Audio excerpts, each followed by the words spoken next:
కూడా పారాయణాలు చేసేది. ఈరోజు తిది ఏమిటి విశేషప్రదంగా కూడా కులమతాలకు అతీతంగా కూడా లలితాపీఠం వారు కూడా ఆదర్శవంతంగా ముందుకు తీసుకెళ్లడము. ఇక్కడ వచ్చేటువంటి పీఠాధిపతులు కూడా మీరు లేకపోతే ఏమవుతుంది అంటే యథార్థంలో కూడా ఇక్కడ కుల ప్రస్తావన మత ప్రస్తావన కాదు, శాంతి అనేటువంటి కరువు పోయి మతాల మధ్యన కొట్లాటలు వీడి ప్రపంచనము. తర్వాత హైందవ మత ఉద్ధరణ అంటే చెట్టు పెరగాలంటే హైందవ మతం అనేటువంటిది ఒక చెట్టు అనుకుందాము.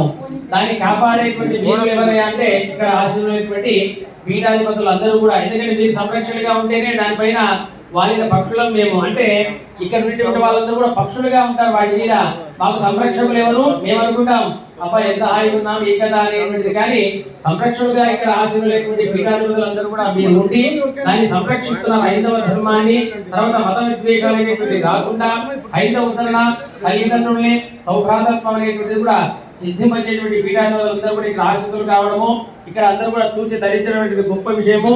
ఇప్పుడు రామానంద స్వామి వారు వారి